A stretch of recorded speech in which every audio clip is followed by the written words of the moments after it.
lagi kong sinasabi, hardworking. Huwag po tayong magre-reklamo yung sinasabi na about sa Canada na parang pangit, ganyan. No, ito na lang po sinyalis mga ka-angel. Canada, it always po na nabubot yan, like best country to live in, one of the best country to raise a family.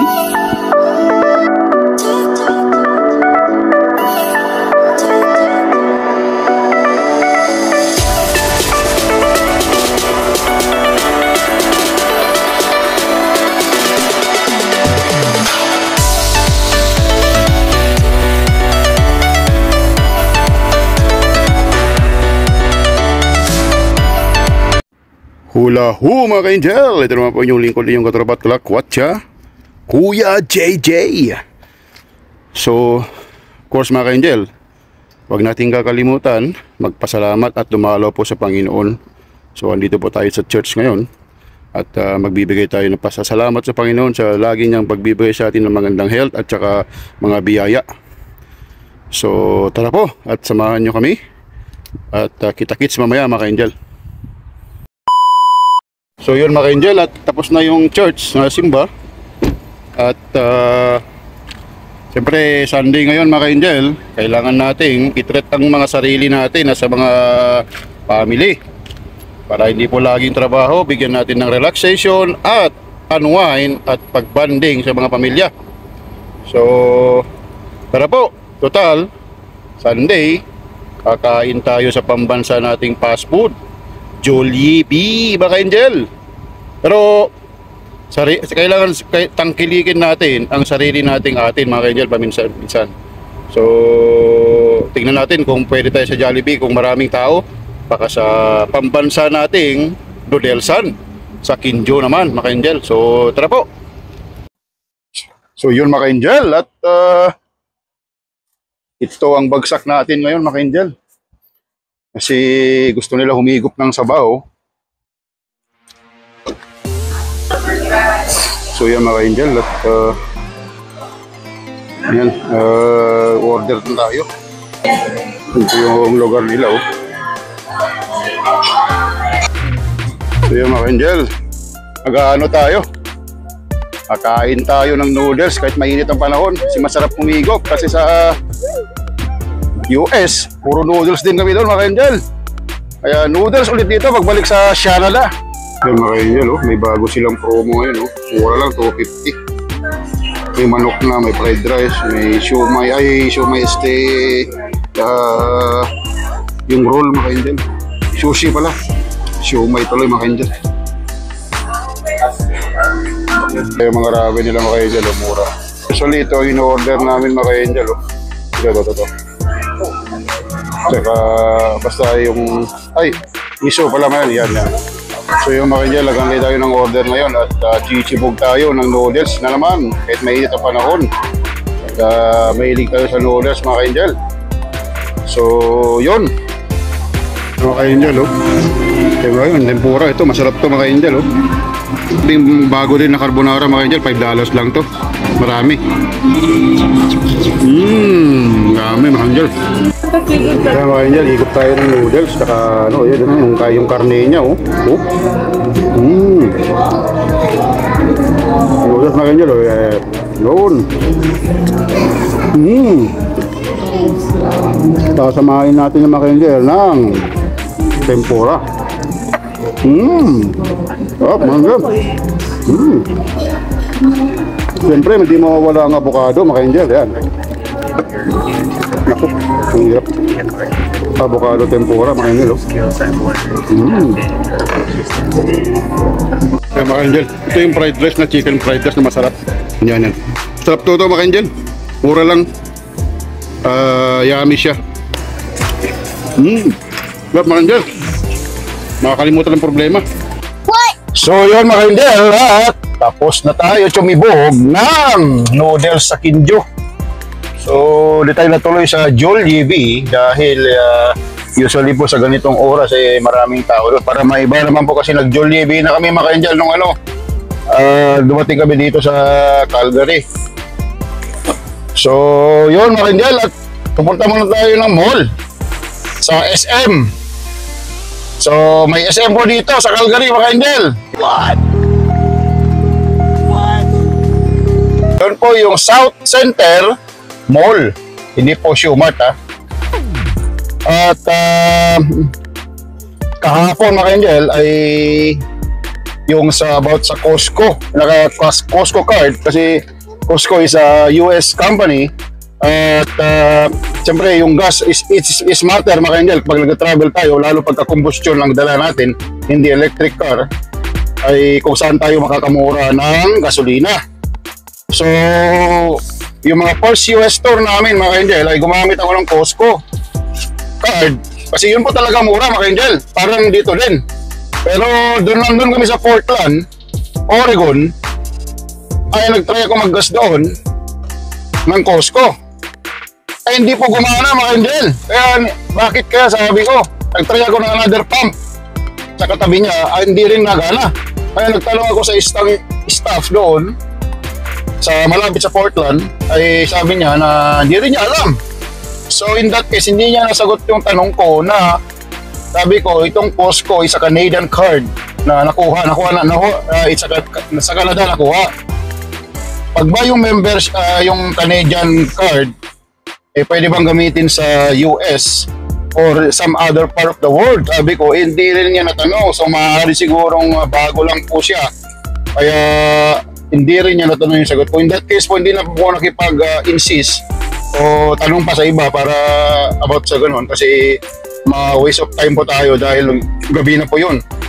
So nung kahapon mga Angel ay nagtanong po kami sa isang customer service at sabi niya, you can use your card worldwide. So kahit sa isang sulok ng mundo pwede raw, either grocery or gasolina mga Angel. So good news. So pagka po sakali mapadpad na naman tayo ay tumawid na naman po sa US, eh susubukan natin ulit yung Costco dahil mura po talaga sa Costco mga Angel, kahit US, Canada, yun ang na-observe ko. So try po natin yan. At mga Angel, pag-usapin natin mamaya yung isang application sa app sa Android o sa Apple na makakatulong po sa inyo kung saan yung murang gas na kung saan kahit sa Canada, US eh pwede nyo pong magamit o maybe worldwide ay pwede nyo pong i-click lang yun at makikita nyo kung saan yung murang gas, which is very convenient dahil hindi na kayo mag-internet na magsasearch ganon. Updated pa, almost accurate, almost 100% accurate yung current prices po ng gasolina. So i-ano ko na yan maya-maya kundi mga ka-Angel. So yung apps na yun mga ka-Angel ay na-share sa akin ng ating magaling na kaibigan. Shout out sa ating magaling na kaibigan na nag-share ng apps na yun mga ka-Angel. Very helpful talaga. Kaya hindi tayo nahihirapan mag-search ng mga kung saan yung location ng murang mga gas station. So shout out sa iyo kaibigan Archie! RC! So yun mga Angel, at sa baba na tayo at maglalakad na po tayo papunta po sa SM. So yun mga Angel, at marami pong mga car ngayon at nag-mall dahil mainit po ang panahon. So expected mga Angel. Ang maganda po kasi sa SM, sa South Center Mall mga Angel, ay mayroon pang covered na parking. Kaya okay po ito pag nag-i-snow kayo mainit ang panahon para makuberan yung car natin at hindi tayo mainitan o mababasa o sa snow. Unlike po sa ibang mall kasi walang mga ganito. Sa Chinook Mall meron din po. Sa Cross Iron Mills wala akong covered yata doon. Sa malayo. So andito po tayo sa mga paborito na ating store mga Angel. Lagi tayong nananalo dito. Ito po ay Winners mga Angel. So ito pwede ito mga Angel oh. May hindi siya maano sa pesto pag nagta-travel tayo oh. Ipupol mo lang na ganito. So mura lang siya. So very useful po ito. At least magpupol lang madali lang. Kung ito yung mga ka-angel. O yan yan. Pagka ano ganyan mo lang siya. Puan na siya. Yan. Kung tapos na, ilayin mo lang. Ito. Kakarga mo na sa truck. Pwede na. Pwede talaga mga ka-angel. Kasi very useful to pagka sa mga stopover sa travel. So pwede na ito. Kuha tayo kung dyan. So yung mga ka-angel, nakabili na tayo sa Panalong Store. So lagay na muna natin to sa sa car para makapag-ikot-ikot tayo. At tuloy-tuloy ang paglalakwatsa natin.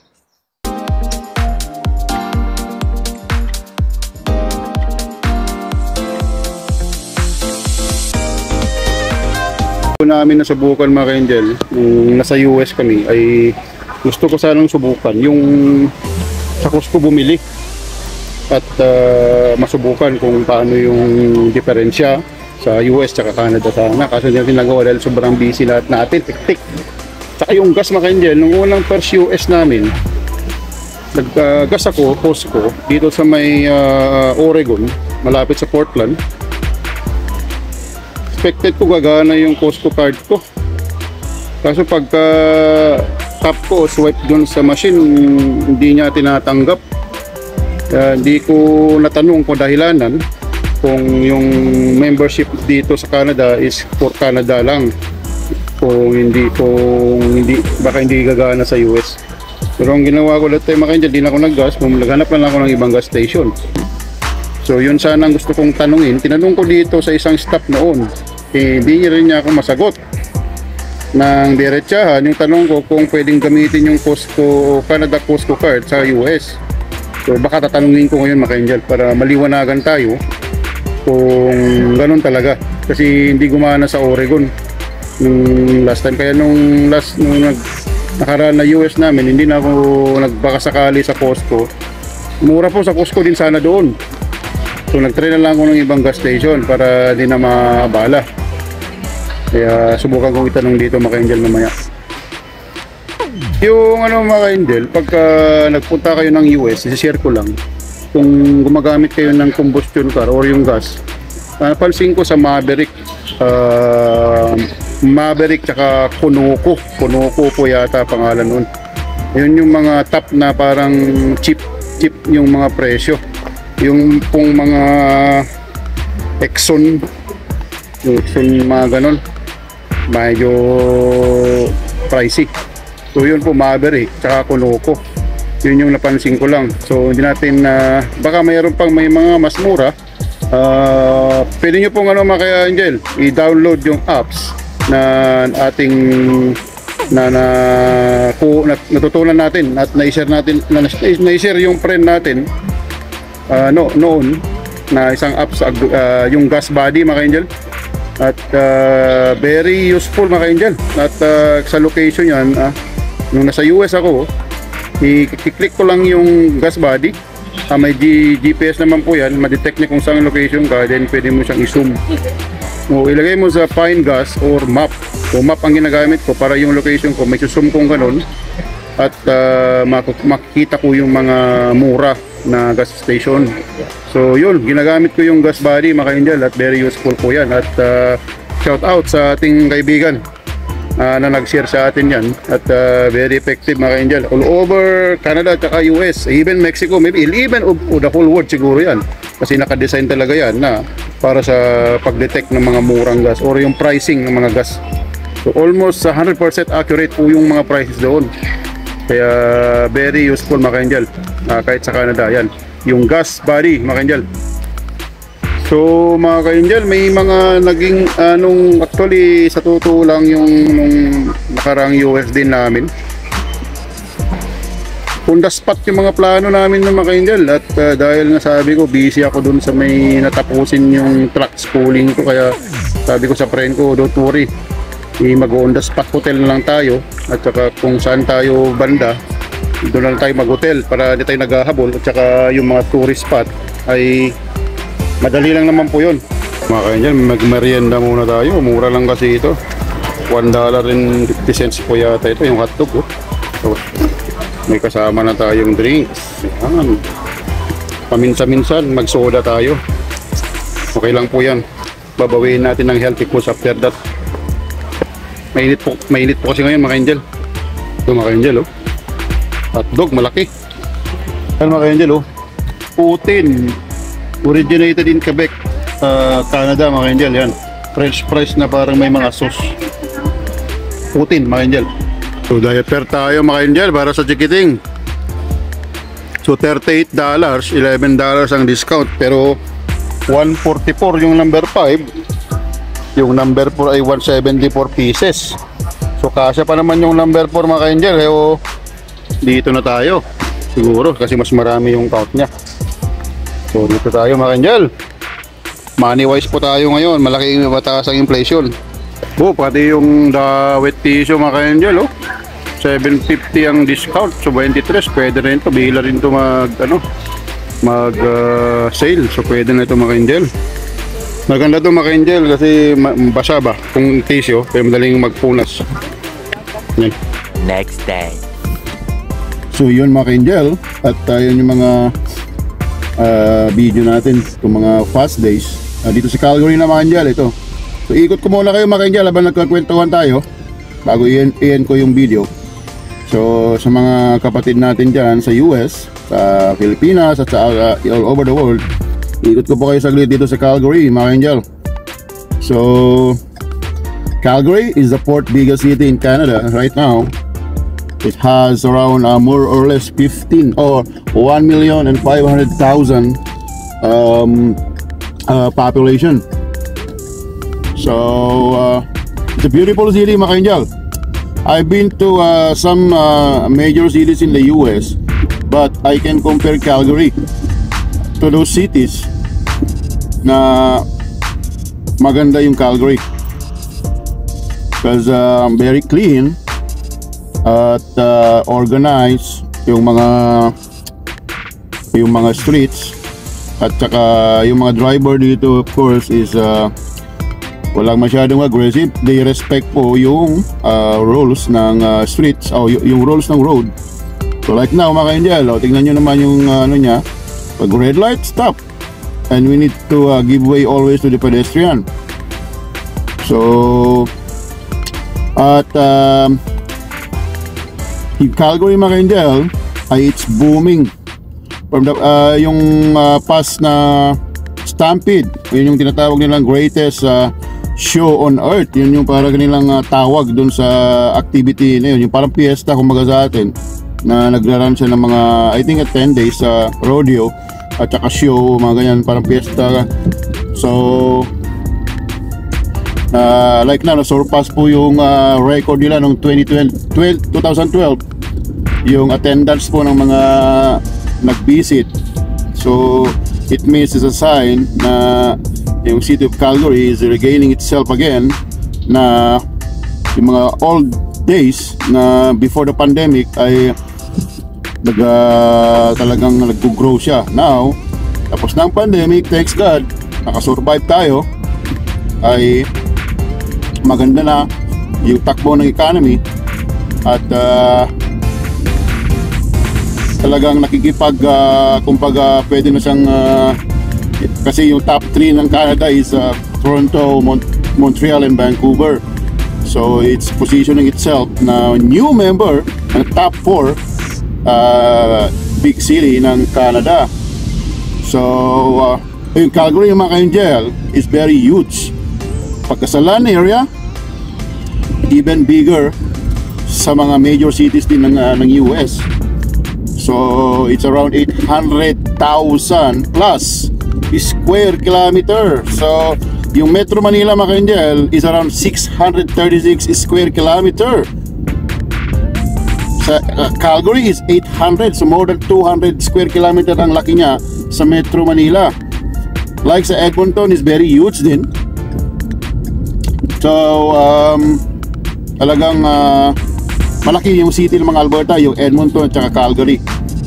So yun mga ka-angel. So iikot ko po kayo dito sa downtown niya. Then para at least makita nyo kung wala pa kayong idea sa Calgary. If you are planning to move in Canada, I will highly recommend go to Alberta because we don't have a tax. It's only from the federal government. And of course because of the oil industry, yun po yung nagko-cover. Kaya po yung Alberta is having one of the cheapest yung sa mga groceries like that, gas especially, dahil yun na yun kung ano yung nakukuha ng government from the oil, and yun na yun yun na yung parang doon sila kumukuha ng pondo para matustusan yung mga bilihin po dito na pwede nilang kumbaga subsidy, like from the past months at tataas ng oil, pero from the government nagsusubsidy sila para bumaba yung presyo. So if you have a background po sa oil, then Alberta is you go to Alberta, kasi magugrupo kayo dito at malaki po yung future ninyo pagka po napunta kayo dito sa Alberta. And maganda mga angel. At lahat po ng province naman ng Canada is very good. Pero in some cases meron po kasi silang mga pagkakaiba din. Like sa states din po, sa ibang lugar, meron talaga silang mga pagkakaiba na pagdating po sa mga economy na. So dito po nandito po sa 10th Avenue tayo mga Indian, dito sa Calgary area. So padaling ko po kayo sa pinaka-major street po ng downtown. So para makita po ninyo. So kita nyo mga Indian, yan. Busy hours ngayon, nasa around 8 o'clock in the morning dito sa Calgary. So yan mga angel, at pag-uusapan natin yung tulad yung sinasabi kong yung sa paano mo malaman kung yung pang apps na pwedeng makatulong habang nag-travel tayo ay o kahit lang sa lugar po ninyo na makita nyo mas more convenient, i-click nyo lang para makita nyo yung kung saan yung murang gas. So yun na po, sinabi ko na. Kaya i-try nyo po yun mga angel. At I'm so happy na yung isang upload po natin na about sa border ay marami na siyang kumbaga parang view dahil I'm sure, I'm happy kasi makakatulong po sa inyo yan pagka po mag-cross kayo ng border. Kasi usually na lang po kasi yung mga parang ang madalas ko kasi napapanood ay yun na nga about how to come to Canada, on how to become a student, student visa, mga ganun, yung magkukuha ng visa, kung how to process the permanent resident, at saka yung minsan medyo although para lang siguro may mai-comment at may maka-content sila pagka magko-comment tayo. Para kasi ako mga angel, almost 10 years na ako dito sa Canada, but I never say nobody's perfect, sa sulok lang mundo yan. Pero sabihin natin yung reality na sa atin kasi yun, kung paano tayo mamuhay. Kung tamad po tayo, walang mangyayari. Kahit saan pumunta ka, pinakamagandang bansa sa buong mundo, kung tamad ka, walang mangyayari talaga sa'yo. Lagi akong sinasabi, hardworking. Huwag po tayong magre-reklamo yung sinasabi na about sa Canada na parang pangit, ganyan. No, ito na lang po sinyalis mga ka-angel. Canada, it always po na nabubot yan like best country to live in, one of the best country to raise a family, one of the safest country in the world, and one of the top na yung quality of life. How many those things po na reason na bakit nabubot yung Canada. Yung Canada, there's a reason bakit siya nabubot na one of the best country talaga in the world. mga ka-angel, ha? So doon ka, pagka isipin mo, simple lang po yun bakit nabubote yung Canada. So yun mga ka-angel, it means Canada is very good country. Kaya sinasabi ko, yung benefits mga ka-angel, yung health, number one health benefits, and yung education para sa mga chikiting natin, those are the things that very important na i-consider natin na kung pumunta tayo dito. Hindi yung parang kumbaga magbibigay ka ng mga bad na about sa Canada. Like I said, if you know how to appreciate the benefits of Canada, you're good. Kaya yun mga ka-angel, at yun yung mga sinasabi ko madalas kong may mga kumbaga kung mapanood kasi ng mga kababayan natin yan, parang discourage ba yung ano na isinishare ko ito kasi yun yung aking nararamdaman, kayo yung aking kumbaga na kukuha kong benefits ngayon, which is I'm very happy, nakakatulong sa pamilya natin yung mga benefits ngayon ng Canada. So magbigay tayo ng bad comments sa Canada, but we need also to tell the reality na okay din yung Canada para hindi po ma-confuse yung mga natin, yung mga kababayan natin na gustong pumunta dito. Like I said, hard working is the key mga ka-angel, at of course God, pray hard, it works. So yun, kaya yung may mga ganun kasi na parang ganun. So kaya naisipan ko, wala pang nag-vlog about sa closing the border. Yun kaya ginawa ko yun para ma-share, magkaroon kayo ng idea sa mga hilig mag-travel na applicable po yan kahit sa mga ibang bansa. So pag-uusapan natin yun mga ka-angel, isa-isahin natin yung madalas or talagang tinatanong ng mga officer pagka nag-cross ka ng border, at isisikapin kong ipapaliwanag kung bakit yun ang mga tinatanong nila.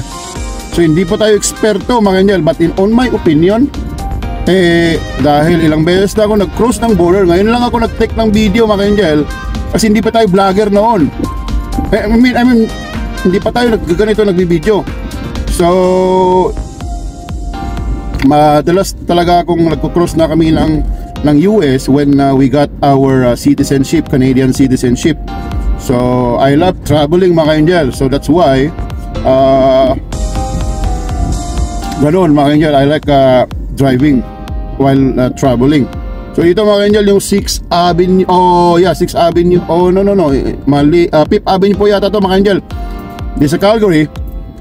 At alam nyo ba mga ka-angel pala, yun, ito yung mga tulay na yan dito, yung bridge na parang footbridge yan, yung mga alam nyo ba na yung Calgary in the whole world, siya po yung most extensive, yung may ganito po na city na may extensive po na footbridge sa buong mundo.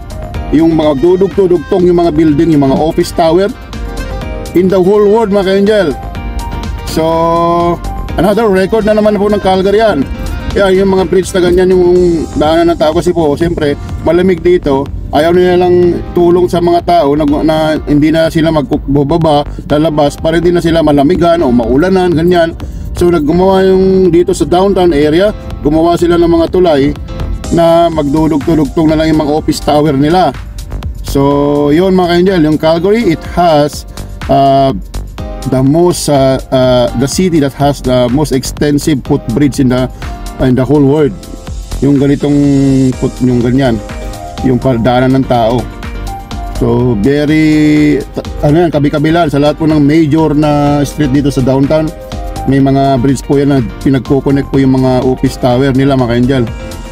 So yun, so going back po tayo dun sa sinasabi ko na about sa yung in-upload natin is yun, makakatulong po sa inyo yan mga ka-angel, para hindi po na po kayo kabahan.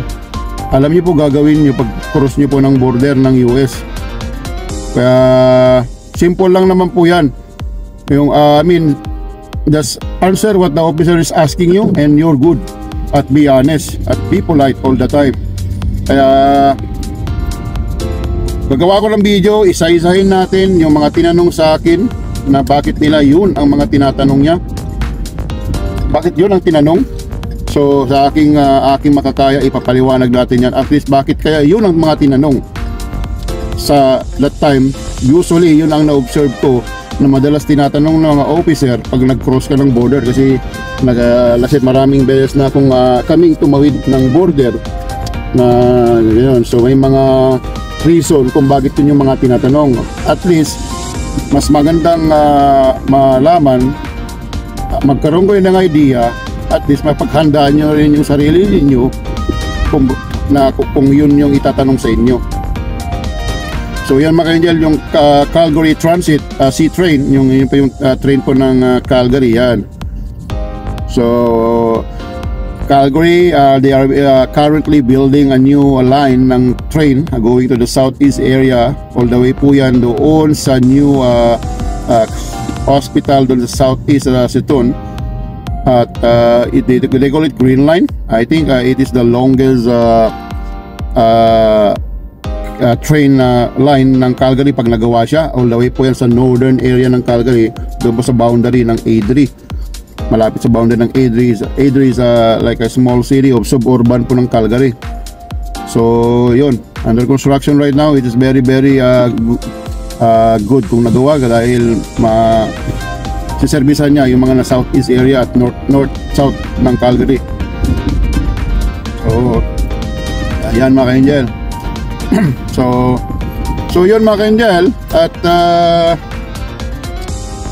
magtutulungan tayo mga Pilipino, talo tayo na sa ibang bansa, kung ano yung makakatulong sa ating kapwa, i-share natin lahat yan. At sana wag po tayong magsiraan, magtulungan tayo, kasi Pilipino tayo. Maraming humahanga sa ating kakayahan na kalidad, na hardworking, easy going, easy to learn na ibang lahi. Like I said mga ka-angel, dito sa Canada, dito sa area na sa Calgary, Alberta, yung mga Canadian or even ibang lahi, they give a big respect to us, dahil po nga yung pagiging friendly, hardworking at easy going, respetado. They usually preferred Filipinos na kung mag-hire man sila ng employee. Kaya proud po ako na isang Pilipino, dahil yun po na yung ugali natin. So wag po sana nating sirain yung ganong pagrespeto nila sa ating mga Pilipino sa isang bagay lang, sa mga pagsisiraan tayo, yun ang makakasira sa ating image mga ka-angel. So ganito mga ka-angel, ito para na rin po akong mga parang taga-advice.